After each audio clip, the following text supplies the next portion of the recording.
आज का टॉपिक है division of sectors as organized and unorganized. यानी कि इस टॉपिक में हम लोग ये पढ़ेंगे कि हमारे पास सेक्टर को हम लोग दो अलग अलग कैटेगरी में बांट दिए। पहला होगा हमारा इसमें ऑर्गेनाइज्ड सेक्टर और दूसरा होगा हमारा इसमें अनऑर्गेनाइज्ड सेक्टर। तो ये ऑर्गेनाइज्ड और ये अनऑर्गेनाइज्ड सेक्टर क्या होते हैं इसके बारे में हम लोग आज जानेंगे। तो सबसे पहले हम लोग यहाँ पे बात करेंगे ऑर्गेनाइज्ड सेक्टर के बारे में कि आखिर ये है क्या। देखो, सबसे पहले यहाँ पे कहा गया है organized sector are those sectors in which employment are regular. यानी कि ऑर्गेनाइज्ड सेक्टर वैसे सेक्टर होते हैं, यानी कि वैसे फील्ड होते हैं काम करने के लिए जहां पे एम्प्लॉयमेंट जो है ना रेगुलर है, मतलब कि वहां पे आपको रोजगार डेली मिलेगा, काम डेली मिलेगा। इसके बारे में हम लोग अभी और आगे पढ़ेंगे, आपको समझ में आ जाएगा कि आखिर ऑर्गेनाइज सेक्टर का मतलब होता क्या है। अच्छा, ऑर्गेनाइज सेक्टर का नाम सबसे पहले हम एक दो एग्जांपल दे देते हैं ताकि आप बार बार इस चीज को कनेक्ट कर पाओगे। जैसे देखो, ऑर्गेनाइज सेक्टर में हमारा एग्जांपल आता है गवर्नमेंट ऑफिसेज का, गवर्नमेंट स्कूल्स का, कॉलेज का, बैंक का, यूनिवर्सिटी का। इन सारे चीजें हमारे किस में आते हैं? ऑर्गेनाइज सेक्टर में आते हैं। यानी कि यहाँ पे जो लोग काम करते हैं वो बेसिकली गवर्नमेंट के एग्जामों को पास करके जाते हैं और उनका जो काम लगता है या फिर जो उनको जो नौकरी मिलती है वो उनका नौकरी परमानेंट होता है ना। क्या उनको कोई भी समय से पहले निकाल सकता है? क्या नहीं निकाल सकता। तो ये सारा का सारा एग्जाम्पल हो गया हमारा ऑर्गेनाइज्ड सेक्टर का। तो एग्जाम्पल भी आपको ध्यान में रखना है, तभी जाकर आप इन्हीं सारे पॉइंट को आपस में कनेक्ट कर पाएंगे। तो सबसे पहला पॉइंट क्या था कि ऑर्गेनाइज सेक्टर हमारा वैसा सेक्टर होता है जिसमें एम्प्लॉयमेंट क्या होता है? रेगुलर होता है। जैसे मान लीजिए कोई एक आदमी है जो कि गवर्नमेंट के डिपार्टमेंट में काम करता है। जैसे मान लीजिए कि सपोज कीजिए कि एक आदमी है जो कि गवर्नमेंट के डिपार्टमेंट में एक अकाउंटेंट है, ठीक है। क्या उसको कोई भी आदमी रिटायरमेंट से पहले निकाल सकता है? नहीं निकाल सकता। और गवर्नमेंट जॉब का यही तो बेनिफिट है कि आपको कोई भी समय से पहले नहीं निकाल सकता। तो ये हो गया हमारा ऑर्गेनाइज सेक्टर। आगे, it is called organize sector because it has some formal processes and procedures. इसको हम लोग ऑर्गेनाइज सेक्टर ही क्यों कहते हैं? इसलिए कहते हैं क्योंकि इसमें सारा का सारा काम एक फॉर्मल प्रोसेस से होता है, एक प्रोसीजर से होता है। ऐसा नहीं कि किसी को भी उठाकर जॉब पे रख दिए, किसी को भी बाहर निकाल दिए, नहीं। इसमें जो भी जॉब आपको मिलेंगे वो गवर्नमेंट के एग्जाम को पास करने के बाद ही मिलेंगे। यानी कि इसमें एक लंबा प्रोसेस है, प्रोसीजर है, तौर तरीके हैं, तभी जाकर आपको इसमें जॉब मिल पाता है। कोई दिक्कत इसमें? इसीलिए हम लोग इसको कहते हैं ऑर्गेनाइज्ड। आप नाम से ही पहचान पा रहे होंगे कि ऑर्गेनाइज का मतलब क्या, सब चीज किस में होंगे? सिस्टमेटिक वे में होंगे, ठीक है। आगे, it is registered by the government. ये सेक्टर हमारा किसके द्वारा रजिस्टर्ड रहता है? गवर्नमेंट के द्वारा रजिस्टर्ड रहता है, यानी कि गवर्नमेंट के द्वारा मान्यता प्राप्त रहता है। आगे, it follows rules and regulations of the government. ये सेक्टर हमारे गवर्नमेंट के रूल्स एंड रेगुलेशंस को फॉलो करते हैं, यानी कि गवर्नमेंट जो भी नियम कानून निकालेंगे वो इनके ऊपर लागू होगा। आगे, it is govern by various laws such as the factories act, minimum wages act etcetera. यानी कि ऑर्गेनाइज सेक्टर में हमारे वो सेक्टर आते हैं जिसमें कि अलग अलग प्रकार के लॉ लागू होते हैं। जैसे यदि हम लोग बात करें फैक्ट्री के लिए, तो बड़े बड़े जो फैक्ट्री होते हैं उसमें फैक्ट्री एक्ट होता है। फैक्ट्री एक्ट में बेसिकली ये लिखा रहता है कि एक वर्कर के पास जो काम करते हैं उस फैक्ट्री में, उनके पास क्या क्या राइट है, फैक्ट्री के अंदर वो क्या कर सकते हैं, क्या नहीं कर सकते हैं। इसीलिए आप देखते होंगे कि कभी कभी किसी फैक्ट्री का जो वर्कर होता है ना, स्ट्राइक कर देता है, अपने मालिक के खिलाफ ही प्रोटेस्ट कर देता है। क्यों कर देता है? क्योंकि फैक्ट्रीज एक्ट में ऐसा लिखा गया है कि यदि आपके डिमांड को फुलफिल फैक्ट्री में ना किया जाए तो आप अपने मालिक के खिलाफ भी प्रोटेस्ट कर सकते हैं। उसी प्रकार से मिनिमम वेजेस एक्ट, ये भी हमारा एक प्रकार का फैक्ट्री के अंदर ही आता है जिसमें कि लोगों को मिनिमम वेज जो उसका मिलना चाहिए वो उसको दिया जाए, है ना।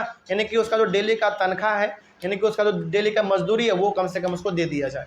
बेसिकली ऑर्गेनाइज सेक्टर में हमारे वो सेक्टर आते हैं जो कि एक नियम कानून के हिसाब से चलते हैं। और इंडिया में जितने भी आपको बड़े बड़े फैक्ट्री इंडस्ट्री ये सब दिखते हैं वो सबके सब किसी ना किसी नियम कानून से चलते हैं, वो गवर्नमेंट के रूल्स एंड रेगुलेशंस को फॉलो करते हैं। जैसे एग्जांपल के तौर पे मान लीजिए हमारे भारत में टाटा है, महिंद्रा है, बिरला है, विप्रो है, इन्फोसिस है, रिलायंस है, ये सब हमारे सारे के सारे गवर्नमेंट के रूल्स एंड रेगुलेशंस को फॉलो करते हैं। तो ये हमारे किस में आएंगे?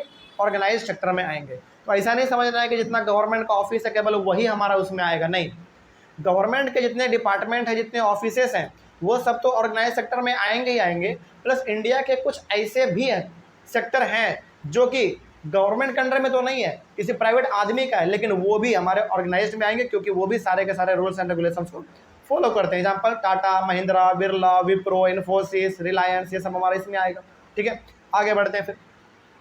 उसके बाद इट हैज़ जॉब सिक्योरिटी, इसमें ना जॉब सिक्योरिटी होता है, मतलब कि इसमें आपको कोई भी जल्दी हटा नहीं सकता, इसमें आपका जब तक रिटायरमेंट नहीं होगा तब तक आप काम करेंगे, इसमें कि जॉब आपका इसमें सिक्योर है, कोई हटा नहीं सकता आपको।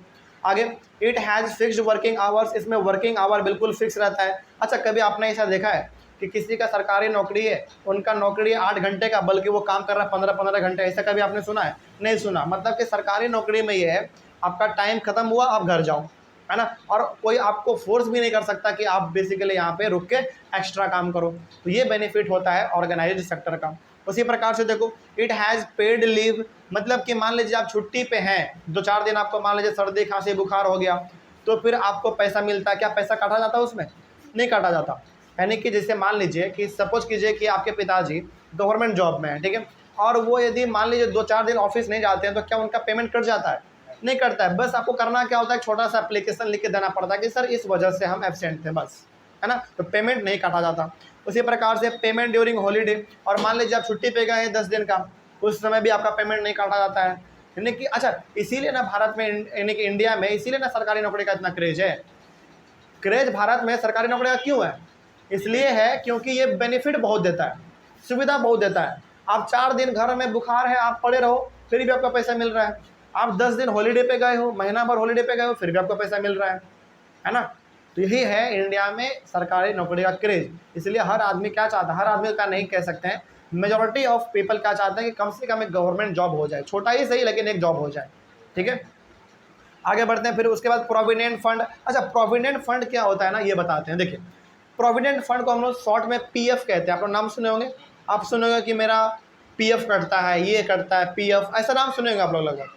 पीएफ का मतलब क्या होता है ना, बताते। देखिए, गवर्नमेंट जॉब में जैसे मान लीजिए कि एक आदमी सरकारी नौकरी अपना वो कर रहा है, ठीक है, जैसे एग्जांपल से अभी चूँकि हम लोग बिहार में रह रहे हैं, तो बिहार का एग्जांपल लेते हैं। यहाँ पे पटना में बगल में सचिवालय है, ठीक है। मान लीजिए कि एक आदमी का नौकरी पटना के सचिवालय में लगा हुआ है, पटना सेक्रेटरीट में, ठीक है, और उस आदमी का जो मंथली सैलरी है, मान लीजिए कि उसका ना 55,000 है, मंथली सैलरी उसका 55,000 है। लेकिन गवर्नमेंट क्या करती है, उसको हर महीने 55,000 नहीं देती है, बल्कि 50,000 देती है बस। तो 5,000 गवर्नमेंट क्या की, 5,000 उनके सैलरी से काट लिया गवर्नमेंट ने, और उनके ही नाम पे हर महीने वही 5-5 हज़ार क्या किया जाएगा, इकट्ठा किया जाएगा। ये कौन करता है? आप करते हो? नहीं, ये गवर्नमेंट आपके लिए करता है। यानी कि आपके लिए गवर्नमेंट क्या कर रहा है, आपका सैलरी कितने का है, 55,000 का, लेकिन आपको महीने में वो दे कितना रहा है, मात्र 50,000। तो वो गवर्नमेंट क्या करता है, आपके सैलरी में से जानबूझ के वो 5,000 रुपया हर महीने काट लेगा। और वो काट के क्या वो अपने लिए रखता है गवर्नमेंट? नहीं, बेसिकली आप ही के नाम पे अपने गवर्नमेंट डिपार्टमेंट में गवर्नमेंट आपके नाम से खाता खोलती है। गवर्नमेंट डिपार्टमेंट में गवर्नमेंट आपके नाम से खाता खोलती है, और उसी खाते में हर महीने आपका 5-5 हज़ार रुपये ऐड होता रहता है। और आपको मालूम है कि लगभग सरकारी नौकरी का जो टाइम ड्यूरेशन रहता है वो 40-45 साल तो रहता ही है। और ज़रा सोचो कि 40-45 साल तक लगातार आपका 5-5 साल इकट्ठा हो रहा है, सॉरी 5-5 हज़ार रुपये इकट्ठा हो रहा है। और क्या हर बार 5,000 इकट्ठा होगा? नहीं, समय के साथ आपका सैलरी भी बढ़ेगा। तो हो सकता है कभी किसी महीने में 10-10 हज़ार रुपये इकट्ठा हो रहा हो। तो सोचो 40-45 साल लगातार आपका 5-5 हज़ार, 7-7 हज़ार, 10-10 हज़ार रुपया हर महीने इकट्ठा हो रहा है। तो ज़रा सोचो वो अमाउंट हमारा एक बाद में कितना बड़ा अमाउंट बन जाएगा। और वही जब आप रिटायर लेते हो तो वही पैसा आपको मिल जाता है। पेंशन नहीं, पेंशन अलग होता है, बताते हैं अभी, दोनों में फ़र्क है। पेंशन में और पीएफ में फ़र्क है, बताते हैं। जब आप रिटायर लेते हो तो रिटायरमेंट के बाद आपको कुछ पैसा मिलता है, 10 लाख, 15 लाख, 20 लाख, 25 लाख कुछ पैसा मिलता है। वो पैसा क्या होता है मालूम है? वही पीएफ वाला पैसा होता है। वो गवर्नमेंट आपको अपने पॉकेट से नहीं दे रही है, वो आप ही के सैलरी से वो काट के रखा था। इसीलिए अभी के ज़माने में जितने भी गवर्नमेंट ऑफिसर हैं उनका जो भी सैलरी मिल रहा है वो पीएफ कट के मिल रहा है। बिल्कुल, पीएफ कट के मिल रहा है। और जब आप रिटायर होते हो तो उस समय पे आपको सारा का सारा पैसा आपके खाते को जो खोला गया था, आपका खाता, उस खाते से निकाल के आपका पैसा दे देती है कि भैया आपका जो है ना, हम महीने महीने इतना पैसा काट रहे थे और लास्ट में इतना पैसा हुआ, आप ये पैसा ले लो, ठीक है। और आपने जो अभी पेंशन का जिक्र किया ना, ये पेंशन गवर्नमेंट अपने पॉकेट से देती है। अपने पॉकेट से जो पैसा देती है गवर्नमेंट, उसको हम लोग कहते हैं पेंशन। और पेंशन क्यों दिया जाता है मालूम है?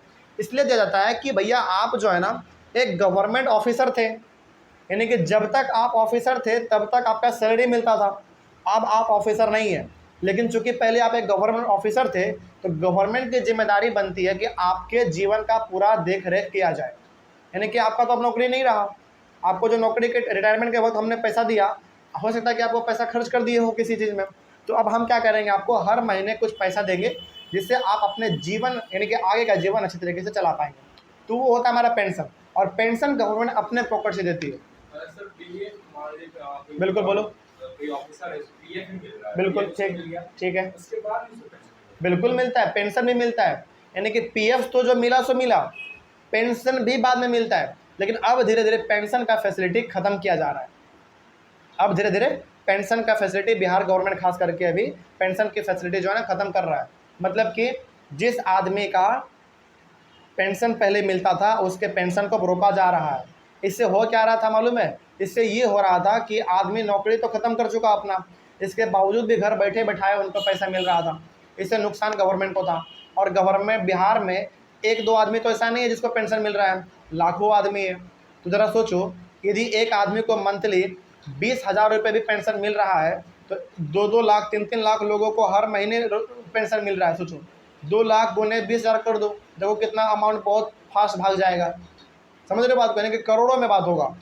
तो ये पेंशन का फैसिलिटी अब धीरे धीरे खत्म किया जा रहा है। ओके, चलिए आगे बढ़ते हैं। तो ये सारा का सारा फैसिलिटी आपको किस में मिलेगा, ऑर्गेनाइज्ड सेक्टर में ही मिल सकता है, अनऑर्गेनाइज्ड में नहीं मिलेगा। ठीक है, आगे बढ़ते हैं फिर। It has medical facility, government officer को मेडिकल फैसिलिटी भी होता है।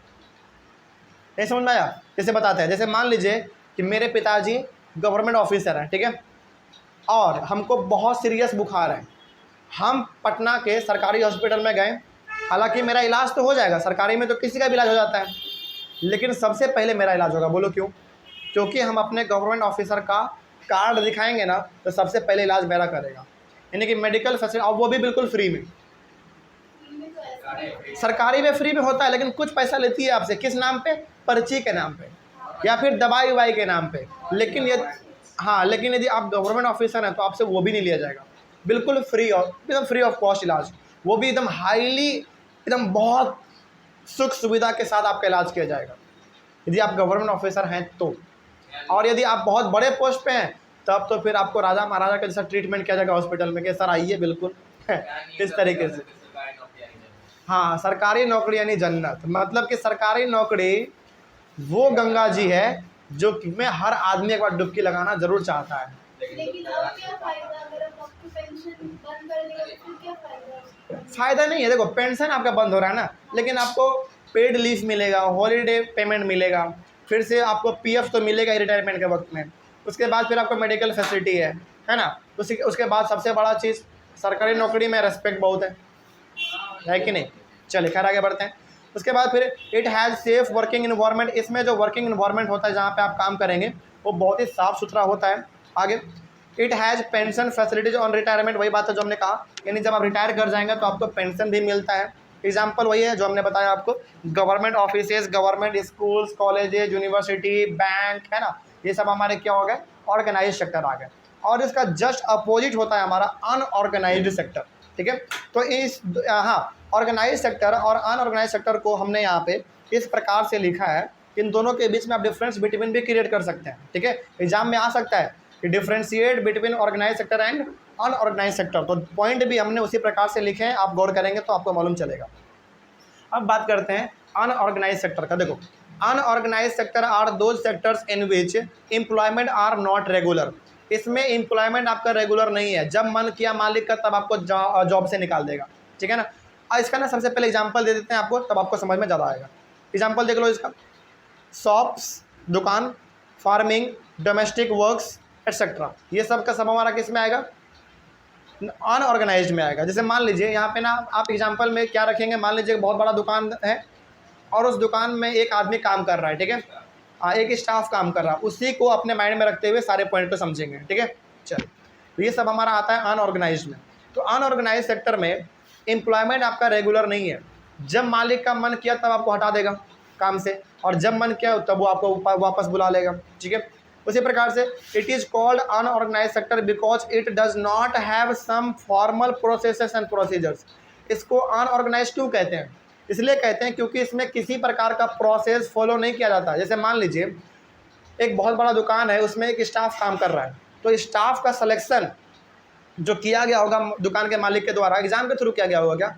नहीं, उसको जो रोजगार का जरूरत होगा बुला लिया होगा कि हाँ भाई आ जाओ काम करो, 5-6 हज़ार रुपये महीने दे देंगे हम तुमको। यानी कि इसमें कोई भी तौर तरीका फॉलो नहीं किया जाता, इसीलिए इसका नाम है अनऑर्गेनाइज्ड सेक्टर। कोई दिक्कत इसमें? चलिए आगे बढ़ते हैं। फिर उसके बाद it is not registered by the government. क्या दुकान हमारा गवर्नमेंट के द्वारा रजिस्टर्ड रहता है क्या? बिल्कुल भी नहीं। एक नॉर्मल आदमी का मन किया कि भैया हमको दुकान खोलना है, घर परिवार अपना चलाना है, दुकान खोल लिया। उसमें गवर्नमेंट का परमिशन लो या ना लो कोई फ़र्क नहीं पड़ता है। ठीक है, आगे it does not follow rules and regulations of the government. Government का रूल्स एंड रेगुलेशंस इसके ऊपर कोई लागू नहीं होता क्योंकि बहुत छोटा दुकान होता है ना। ठीक है, आगे it does not govern by any law. इस पर कोई भी लॉ लागू नहीं होता है, कोई भी नियम कानून इसके ऊपर लागू नहीं होता है। ठीक है, आगे it does not have job security. इसमें जॉब सिक्योरिटी भी नहीं है, जब मन किया मालिक का तब आपको जॉब से निकाल देगा। ठीक है, आगे it does not have fixed working hours. इसमें वर्किंग आवर भी फिक्स नहीं रहता। जैसे मान लीजिए कि दशहरा का समय है, ठीक है, और दशहरे के टाइम पे मान लीजिए आपका दुकान बहुत चल रहा है, तो मालिक आपको बोलेगा कि बेटा 4 घंटा एक्स्ट्रा काम कर दो, 5 घंटा एक्स्ट्रा काम कर दो, है ना। यानी कि इसमें वर्किंग आवर जो आपका वो फिक्स नहीं रहता है। मालिक चाहेगा तो आपसे 10 घंटा भी काम करवा लेगा, 15 घंटा भी काम करवा लेगा, नहीं करोगे जॉब से निकाल देगा। और वैसी बात है, आप डर के मारे करोगे काम, है ना। आगे फिर it does not have paid leave, payment during holidays, provident fund etcetera. अच्छा मान लीजिए वो दुकान का स्टाफ बीमार पड़ गया, तो क्या बीमार के बदले में उसको पेमेंट मिलता है? नहीं मिलता है, काट लिया जाता है पेमेंट। जैसे मान लीजिए वो अपने फैमिली के साथ चला गया हरिद्वार घूमने के लिए, ठीक है, मान लीजिए 15-20 दिन वो उधर ही लगा दिया, तो क्या दुकानदार उसको 15-20 दिन का पेमेंट देगा? नहीं देगा, काट लेगा, बोलेगा कि तुम घूमने गए, इसमें मेरा गलती है कि नहीं। यानी कि इसमें आपको बेसिकली कोई भी सुविधा नहीं मिलता है जो आपको ऑर्गेनाइज सेक्टर में मिलता है। और पीएफ का सुविधा तो बिल्कुल भी नहीं है इसमें, है ना। यानी कि आपका यदि जॉब लगा है दुकान में 5,000 रुपये, तो आपको 5,000 रुपये मिलेगा, और यदि आप जिस दिन नहीं आए हैं उसके हिसाब से आपका पैसा काट लिया जाएगा। ठीक है, आगे it does not have medical facility. इसमें मेडिकल फैसिलिटी भी नहीं होता। ठीक है, ऐसा नहीं कि तुम्हारा एक्सीडेंट हो गया और जाके तुमको कार्ड दिखाओगे तो हॉस्पिटल में तुमको सुविधा दे दिया जाएगा, ऐसा बिल्कुल इसमें नहीं होता।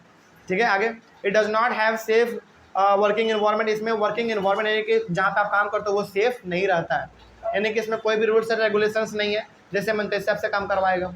ठीक है, आगे it does not have pension facilities on retirement. इसमें रिटायरमेंट के बाद कोई पेंशन फैसिलिटी भी नहीं है। एग्जाम्पल आपने देख लिया, shops, farming, domestic works etcetera, ये सब का सब हमारा क्या हो गया? एग्जाम्पल हो गया अनऑर्गेनाइज्ड सेक्टर का। कोई डाउट इसमें? आगे बढ़े हम लोग।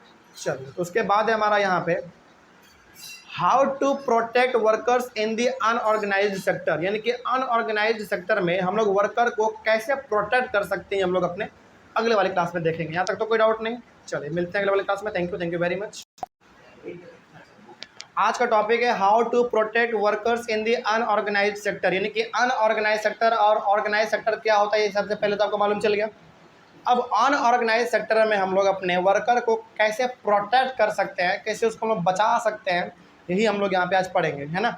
चलिए, जैसे सबसे पहले हम यहाँ पे देखेंगे कि गाँवों में जो हमारे अनऑर्गेनाइज सेक्टर हैं वो कौन कौन से हैं। ठीक है, गाँवों में इन रूरल एरियाज। सबसे पहले in rural areas unorganised sector comprises landless agricultural labourers, small farmers and artisans. Artisans का मतलब कौन? वीवर्स, कारपेंटर्स, ब्लैक स्मिथ और गोल्ड स्मिथ। अच्छा, फार्मर समझ में आता है।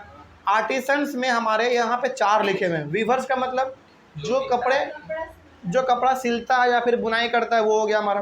कारपेंटर का मतलब हाँ, जो लकड़ी से पलंग, टेबल, कुर्सी, चौकी ये सब बनाता है, वो हो गया हमारा कारपेंटर। उसी प्रकार हमारा ब्लैक स्मिथ का मतलब लोहार, ब्लैक स्मिथ का मतलब लोहार, और गोल्ड स्मिथ का मतलब सोनार। ठीक है, तो यहाँ पे हमारे गाँवों में ये सब जो अभी आपने देखे, ये सब के सब हमारे किस में आते हैं?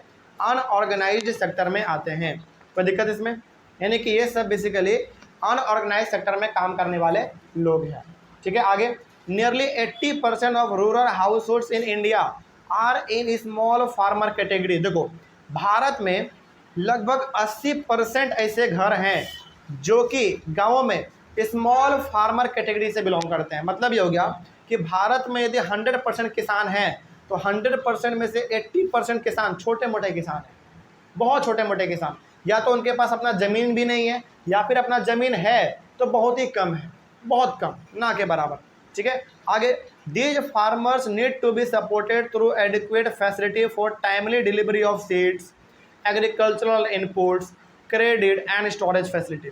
तो यहाँ पे गाँवों में बेसिकली इन सारे किसानों को ज़रूरत ये है कि भाई इनका ना टाइम पे इनका सीड पहुँचा दो, कोई एग्रीकल्चरल इनपुट है यानी कि खाद है, बीज है, कुछ भी है वो पहुँचा दो, स्टोरेज कर दो, इसको लोन टाइम पे दे दो ताकि ये लोग भी अपना काम कर सके। मतलब ये हो गया कि गाँवों में जो हमारे अनऑर्गेनाइज सेक्टर में काम करने वाले लोग हैं उनको हम लोग कैसे प्रोटेक्ट कर सकते हैं? उनको हम लोग प्रोटेक्ट करेंगे, उनको टाइमली सीड पहुंचा दो, फर्टिलाइज़र पहुंचा दो, उनको लोन दे दो, उनके स्टोरेज फैसिलिटी को बढ़ा दो, मतलब कि जहाँ पे वो अनाज को इकट्ठा करके रख सके अपना, है ना। तो इस तरीके से हम लोग गाँवों में जो हमारे अनऑर्गेनाइज सेक्टर में लोग काम कर रहे हैं उनको हम लोग प्रोटेक्ट कर सकते हैं, उनको हम लोग बढ़ावा दे सकते हैं। कोई दिक्कत इसमें? चलिए अब बात करते हैं कि आखिर अर्बन एरिया में हम लोग कैसे अपने अनऑर्गेनाइज सेक्टर में काम करने वाले लोगों को प्रोटेक्ट कर सकते हैं। अर्बन एरिया यानी कि शहरों में, गाँवों के बारे में पढ़ लिए, अब शहरों के बारे में पढ़ लेते हैं थोड़ा सा। In urban areas unorganised sector comprises workers in small scale industry, casual workers in construction, street vendors, head load workers, garment makers, rag pickers etcetera. शहरों में बेसिकली जो हमारे छोटे मोटे इंडस्ट्री में काम करते हैं वो लोग, कैजुअल वर्कर्स इन कंस्ट्रक्शन का मतलब क्या हुआ? अच्छा, जहाँ पे कंस्ट्रक्शन होता है वहाँ पे जो हमारे वर्कर काम करते हैं ना उसको हम लोग कहते हैं कैजुअल वर्कर। मतलब इसका मतलब क्या हुआ? इसका मतलब ये है कि 6 महीने काम करेगा, पता नहीं बाद में फिर रोजगार मिलेगा या नहीं मिलेगा। जैसे मान लीजिए छोटा मोटा घर बन रहा है, जब तक घर बन रहा है तब तक उनके पास रोजगार है, जब घर बनना बंद हो गया, खत्म हो गया, कंप्लीट हो गया, तो क्या उसके पास रोजगार है? नहीं है, फिर वो दूसरे रोजगार को ढूंढेगा, अपना काम ढूंढेगा। उसी को हम लोग कहते हैं कैजुअल वर्कर्स। तो शहरों में कैजुअल वर्कर, स्मॉल स्केल में इंडस्ट्री में काम करने वाले लोग, और स्ट्रीट वेंडर जो कि अपने सड़कों के किनारे कुछ लगा के बेचते हैं, जैसे गोलगप्पा, मोमो, है ना, बर्गर, ये सब चीज़। उसके बाद हेड लोड वर्कर्स जो कि अपने सिर पे उठा के कुछ लोडिंग अनलोडिंग का काम करते हैं। गारमेंट मेकर जो कि छोटा मोटा अपना कपड़ा बनाते हैं। रैग पिकर जो अपना कचरा चुनते हैं। ये सब लोग हमारे किसके अंदर आते हैं? अनऑर्गेनाइज्ड सेक्टर के अंदर आते हैं, वो भी कहाँ पे? शहरों में। ठीक है, आगे, this small scale industry needs government support for procuring raw material and marketing of output. तो इनको भी बेसिकली सपोर्ट की ज़रूरत है गवर्नमेंट का, यानी कि गवर्नमेंट क्या करे, इनके रॉ मटेरियल को इजीली प्रोवाइड करवा दे, इनका जो मार्केटिंग है वो गवर्नमेंट कर दे, है ना। इस तरीके से हम लोग अर्बन एरिया में रहने वाले जो हमारे वर्कर हैं जो कि खास करके अनऑर्गेनाइज सेक्टर में काम करते हैं उनको हम लोग प्रोटेक्ट कर सकते हैं, उनको हम लोग बढ़ावा दे सकते हैं। प्रोटेक्ट करने का मतलब क्या? बचाना नहीं, प्रोटेक्ट करने का मतलब उसको थोड़ा सा बढ़ावा हम लोग दे सकते हैं। ठीक है, आगे, the casual workers in construction also needs to be protected. जो हमारे कैजुअल वर्कर हैं जो कि कंस्ट्रक्शन एरिया में काम करते हैं उनको कैसे हम लोग प्रोटेक्ट कर सकते हैं, यानी कि उसको हम लोग कैसे बढ़ावा दे सकते हैं? ऐसे दे सकते हैं कि भैया उनका एक काम छूटे तो दूसरा काम उनको जल्दी मिल जाए, इस तरीके से, ताकि वो बेरोजगार ना बैठे, है ना। ये हो गया। चलो उसके बाद हम लोग बात करेंगे SC, STs and backward community के बारे में। ठीक है, इसमें क्या लिखा हुआ देखो, majority of workers from scheduled caste, scheduled tribes and backward communities worked in the unorganize sector. देखो हमारे भारत में जो SC से बिलोंग करते हैं, जो ST से बिलोंग करते हैं और जो हमारे बैकवर्ड कम्युनिटी के लोग हैं, यानी कि जो पिछड़े लोग हैं, छोटे मोटे जो कास्ट के लोग होते हैं, वो लोग अधिकतर भारत में अनऑर्गेनाइज सेक्टर में काम करते हैं। समझिएगा ध्यान से, जो SC हैं, ST हैं और जो बैकवर्ड कम्युनिटी के लोग हैं, भारत में अक्सर पाया गया है कि वो ऑर्गेनाइज सेक्टर में कम और अनऑर्गेनाइज सेक्टर में काम ज़्यादा करते हैं। ठीक है, आगे बढ़ते हैं फिर। They get irregular and low wages. पहला बात तो अनऑर्गेनाइज सेक्टर में वो है तो उसको रेगुलर जॉब नहीं मिलता, पहली बात। रेगुलर उनको अपना तनख्वाह भी नहीं मिलता, पेमेंट जो उनका है वो रेगुलर भी नहीं मिलता उनको। Also these workers face social discrimination. और सबसे बड़ी बात, चूँकि ये लोग छोटे कास्ट से बिलोंग करते हैं, SC से, ST से, बैकवर्ड कम्युनिटी से, तो इनके साथ बहुत भेदभाव भी होता है, बहुत भेदभाव होता है ना। तो इन सारे समस्याओं का इनको सामना करना पड़ता है। Thus, protection and support to the unorganized sector workers is necessary for both economic and social development. तो यहाँ पे हम लोग लास्ट में एक पॉइंट के थ्रू ये कह सकते हैं कि कंट्री के ग्रोथ के लिए ज़रूरी है कि जो वर्कर खास करके हमारे अनऑर्गेनाइज सेक्टर में काम कर रहे हैं उनको प्रोटेक्ट किया जाए, उनको बढ़ावा दिया जाए। खास करके अनऑर्गेनाइज सेक्टर के वर्कर को, ऑर्गेनाइज सेक्टर में जो वर्कर काम कर रहे हैं वो तो अपना कर ही रहे हैं, उनका तो जॉब सिक्योर है, उनका पेमेंट भी पूरा एकदम कन्फर्म है कि इतना महीना आना तो आना ही है ना। यानी कि ऑर्गेनाइज सेक्टर में जो हमारे लोग काम करते हैं उनको प्रोटेक्शन की ज़रूरत नहीं है, उनको ऑलरेडी गवर्नमेंट प्रोटेक्ट करती है। लेकिन फिर प्रोटेक्शन की ज़रूरत है किसको? जो हमारे अनऑर्गेनाइज सेक्टर में काम करते हैं, जिनके पास ना मेडिकल फैसिलिटी है, ना ही जॉब सिक्योरिटी है, ना ही सेफ वर्किंग इन्वायरमेंट है, कुछ भी नहीं है, उनको प्रोटेक्ट करने की खास ज़रूरत है। कोई दिक्कत है इसमें? चलिए आगे बढ़ते हैं। फिर उसके बाद है हमारा इस चैप्टर का सबसे लास्ट वाला topic, sectors in terms of ownership, यानी कि पब्लिक एंड प्राइवेट सेक्टर। तो अब यहाँ पे हम लोग पढ़ेंगे कि आखिर सेक्टर का मालिक कौन है। एक पब्लिक का मतलब होता है गवर्नमेंट, और प्राइवेट का मतलब किसी खास अपना आदमी का अपना कोई कंपनी, फैक्ट्री, कुछ भी। ठीक है, चलो इसके बारे में भी हम लोग यहाँ पे पढ़ ही लेते हैं। Sectors in terms of ownership. अच्छा, आपसे सवाल पूछा जाएगा एग्जाम में कि ऑनरशिप के बेसिस पर सेक्टर को कितने कैटेगरी में बांटा गया? दो कैटेगरी में, पहला पब्लिक सेक्टर और दूसरा प्राइवेट सेक्टर। ठीक है, इन दोनों के बारे में पढ़ लेते हैं करके। On the basis of ownership sectors can be classified as public sector and private sector, यानी कि ऑनरशिप के बेसिस पर कि उसका मालिक कौन है, इस बेसिस पर हम लोगों ने सेक्टर को दो अलग अलग कैटेगरी में बांट दिया, पब्लिक सेक्टर और प्राइवेट सेक्टर। चलो अब एक एक करके दोनों के बारे में पढ़ लेते हैं। सबसे पहले हम लोग पढ़ेंगे पब्लिक सेक्टर के बारे में। क्या है पब्लिक सेक्टर? देखो, public sector are those sectors in which government owns most of the assets and provides all the services। अच्छा, एसेट का मतलब क्या होता है?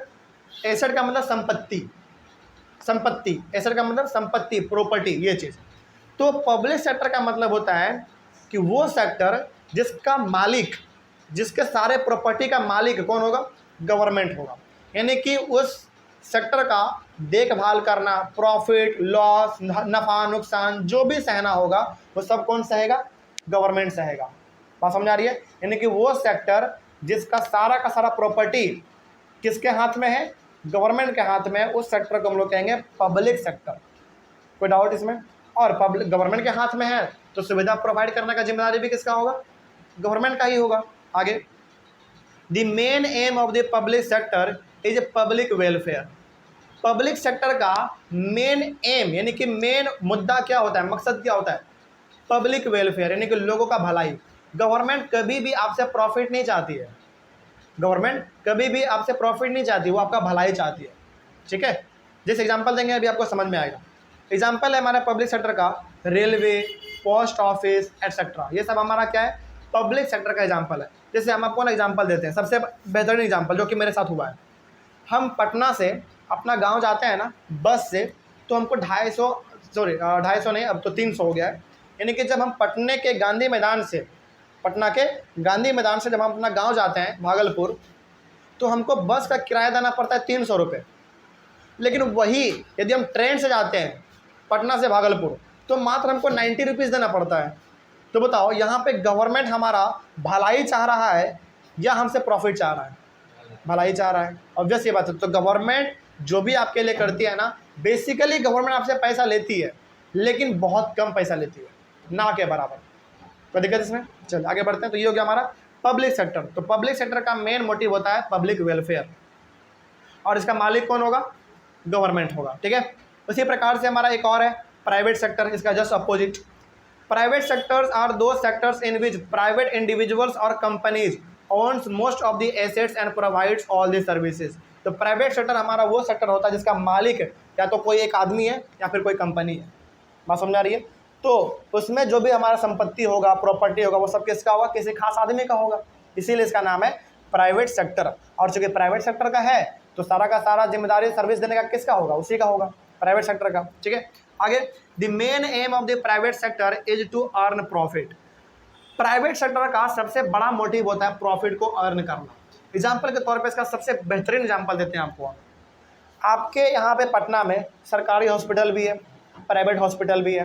मान लीजिए कि आपको ना आपका एक हाथ, सब भगवान न करे ऐसा हो आपके साथ, लेकिन एग्जाम्पल मान लीजिए कि आपका एक पैर टूट गया, ठीक है, और आप वही ठीक करवाने के लिए जाएंगे पटना के PMC जो कि सरकारी हॉस्पिटल है।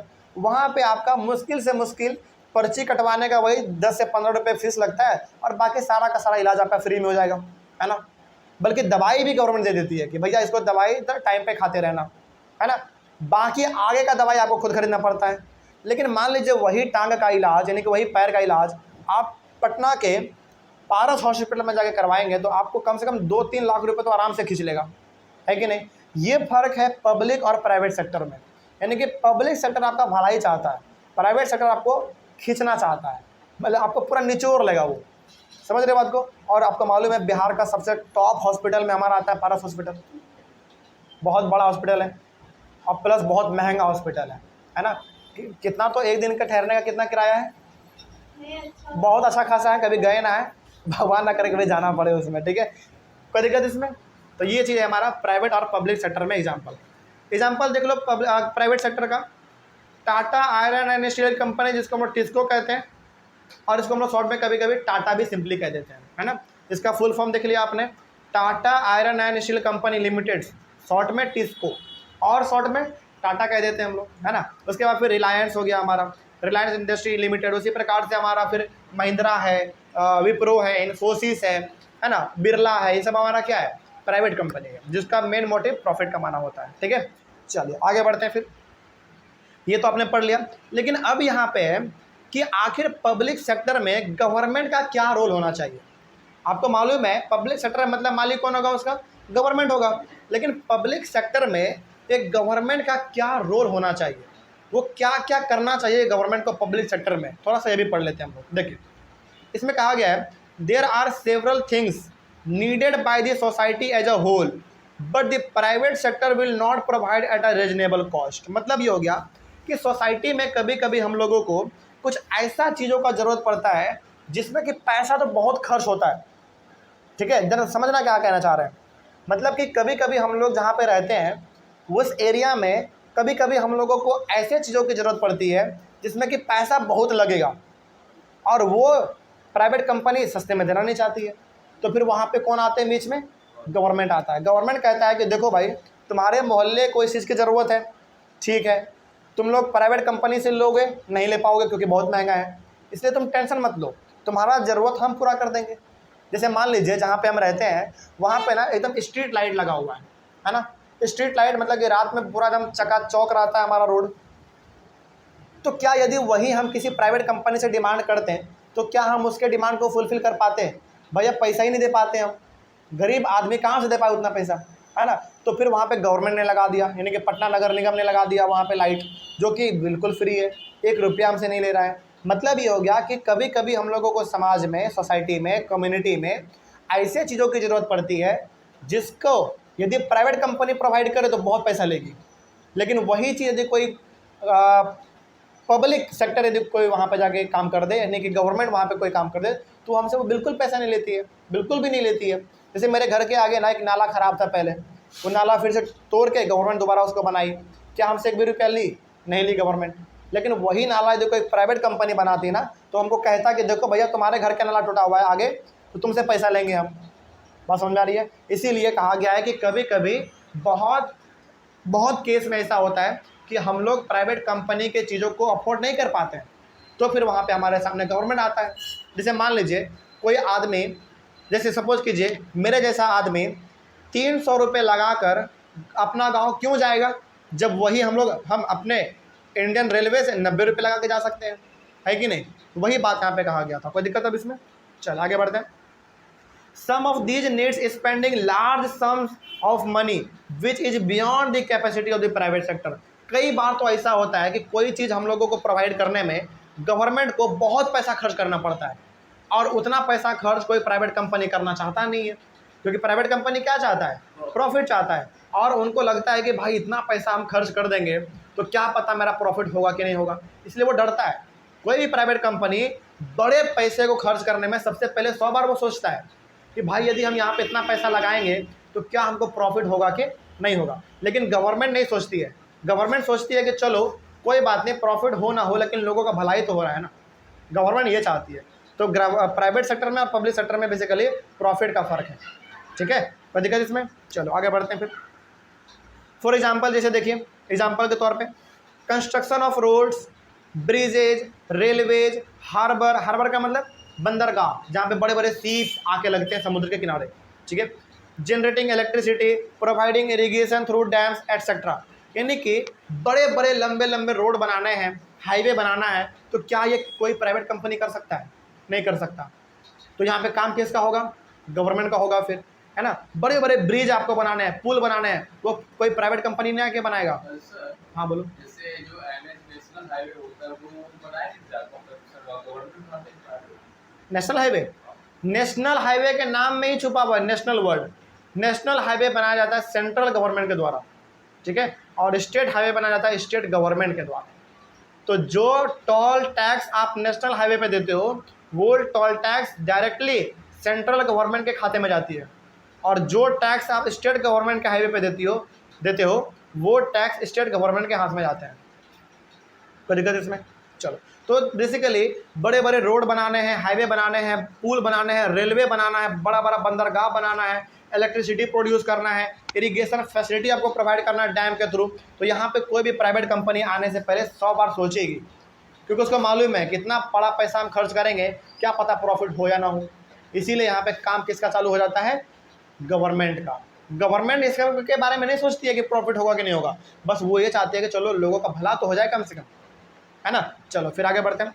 This government have to undertake such heavy spending and ensure that this facilities are available for everyone. तो गवर्नमेंट को बेसिकली इन सारे मुद्दों पे काम करना चाहिए, जहाँ पे पैसा कम खर्च करना पड़े या फिर बेसी खर्च करना पड़े, गवर्नमेंट को करना चाहिए और लोगों को सुविधा पहुँचाना चाहिए, और पहुँचाती भी है गवर्नमेंट, है कि नहीं। आगे फिर government should supply electricity at a rate at which everyone can afford. और यहाँ पे ना गवर्नमेंट को हम लोगों के द्वारा कुछ सजेशन भी है। सजेशन मतलब कि एक आम आदमी, एक नागरिक गवर्नमेंट को सजेशन दे रहा है। क्या? देखो, गवर्नमेंट को ना इलेक्ट्रिसिटी बहुत ही सस्ते दाम में हम लोगों को देना चाहिए। आज के ज़माने में पटना में 8-9 रुपये यूनिट है इलेक्ट्रिसिटी, जो कि बहुत महंगा है ना। मतलब कि 8-9 यूनिट है इलेक्ट्रिसिटी पटना में। जरा सोचो, इसका मतलब हो गया कि यदि मेरे घर में एक फ्रिज है, एक टीवी है, एक पंखा है, या फिर 2-3-4 ट्यूबलाइट है, यदि हम इतना एक महीना चलाते हैं तो 1000-1500 रुपये तो मेरा इससे बिजली बिल आ जाएगा, बल्कि इससे बेसी भी आ जाता है, बल्कि इससे बेसी भी आ जाता है। तो जरा सोचो, एक नॉर्मल आदमी इतना पैसा कहाँ से चुकता कर पाएगा? खाने का घर में खर्ची नहीं है और इतना बिल कहाँ से पे करेगा? बात समझा रही है क्या कह रहे हैं? कोई दिक्कत इसमें? चलो, तो ये सारा चीज़ आपको समझ में आ रहा है। आगे बढ़ते हैं। तो गवर्नमेंट को बेसिकली इलेक्ट्रिसिटी जैसा जो चीज़ है, जो कि गवर्नमेंट के हाथ में है, कम से कम गवर्नमेंट उसको सस्ते रेट में दे तो लोगों का भलाई हो जाए, ठीक है। आगे फिर government should buy wheat and rice from farmers at a fair price and sells at a lower price to consumers through a ration shop. अब यहाँ पे गवर्नमेंट को ना छोटे मोटे किसानों से चावल, दाल, गेहूँ ये सब खरीदना चाहिए। किस प्राइस पर? फेयर प्राइस पर। फेयर प्राइस का मतलब होता है MSP, मिनिमम सपोर्ट प्राइस। आपने पढ़ा होगा क्लास 9th में। MSP मतलब मिनिमम सपोर्ट प्राइस। मतलब ये हो गया कि किसानों से किसानों से गवर्नमेंट अनाज को इस रेट में खरीदे कि किसान को भी नुकसान ना हो, है ना, और गवर्नमेंट का भी काम निकल जाए, ठीक है। और उसके बाद गवर्नमेंट इस सारे के सारे अनाज को खरीद के लोगों को सस्ते दामों में बेच दे, और वो भी किसके थ्रू बेचती है? वो राशन शॉप के थ्रू, जो कि हम लोग क्या कहते हैं? PDS, public distribution system. मतलब कि आप देखते हो, राशन कार्ड लेकर जाते हो, सस्ते दामों में आपको मिल जाता है ना, चावल, दाल, गेहूँ सब मिल जाता है आपको सस्ते दामों में। तो ये गवर्नमेंट को थोड़ा सा और बड़े लेवल पे करना चाहिए, ताकि हर लोगों को बेनिफिट इसका मिल सके। कोई दिक्कत? चलो आगे बढ़ते हैं फिर। Government should provide basic health and education facilities for all. Government को बेसिक शिक्षा, एकदम मूल शिक्षा जो है ना, बेसिक शिक्षा कम से कम हर लोगों को प्रोवाइड करना चाहिए, और जो बेसिक हेल्थ है वो भी लोगों को प्रोवाइड करना चाहिए। मतलब ये हो गया कि हर एक गाँव में प्राइमरी हेल्थ सेंटर खोल देना चाहिए, जिससे छोटे मोटे बीमारी जैसे सर्दी, खांसी, बुखार, जुकाम ये सब हो, या फिर कोई महिला प्रेग्नेंट है उसका डिलीवरी करना हो तो उसको शहर ना जाना पड़े, है ना, इमरजेंसी में, तो वो बेसिकली गाँव में सुविधा हमारा हो जाए। ऐसा गवर्नमेंट को करना चाहिए। छोटे मोटे एजुकेशन इंस्टीट्यूशन, यानी कि आंगनबाड़ी, सरकारी स्कूल, ऐसा फैसिलिटी हम लोगों को गांव में यदि मिल जाए तो गवर्नमेंट का बहुत ही आभारी होगा, मेहरबानी होगी। आगे फिर government should pay attention on the availability of safe drinking water, housing facility for the poor, food and nutrition. तो जो गरीब आदमी है खास करके उनके ऊपर गवर्नमेंट को ध्यान देना चाहिए कि उनको पीने का साफ पानी मिल जाए, रहने के लिए अच्छा घर मिल जाए, है ना, और अच्छा सा उसको भोजन मिल जाए सस्ते दामों में। ये फैसिलिटी प्रोवाइड करना चाहिए गवर्नमेंट को। किसको देना चाहिए?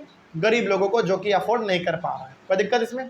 आगे, also it is a duty of the government to take care of the poorest and most ignored regions of the country through increased spending in such areas. और गवर्नमेंट का ये भी दायित्व बनता है कि कंट्री के अंदर जिस एरिया में डेवलपमेंट उतना नहीं हुआ है, जहाँ पे सबसे ज़्यादा गरीब लोग रहते हैं, वहाँ पे गवर्नमेंट का ड्यूटी ये बनता है, रिस्पॉन्सिबिलिटी ये बनती है कि गवर्नमेंट को वहाँ पे ज़्यादा से ज़्यादा पैसा खर्च करना चाहिए, रोड बनाना चाहिए, बिजली पहुँचाना चाहिए, डैम क्रिएट करने चाहिए। यानी कि एक शब्दों में यदि कहा जाए एक लाइन में, तो हम लोग यहाँ पे ये कह सकते हैं कि कंट्री के अंदर जो सबसे ज़्यादा पिछड़ा जगह है, जहाँ पे डेवलपमेंट बहुत कम हुआ है, वहाँ पे गवर्नमेंट को ध्यान देने की सबसे ज़्यादा ज़रूरत है। कोई दिक्कत इसमें? तो यहीं पे हमारा चैप्टर खत्म होता है। तो ऑनलाइन वाले बच्चे, आप आई होप आप लोगों को भी ये चैप्टर कम्प्लीटली समझ में आया होगा। कहीं पे कोई डाउट हो तो आप लोग कमेंट कीजिए। अगले वाले क्लास में हम लोग मिलेंगे और एक नए चैप्टर को शुरुआत करेंगे। तब तक के लिए thank you very much and have a nice day.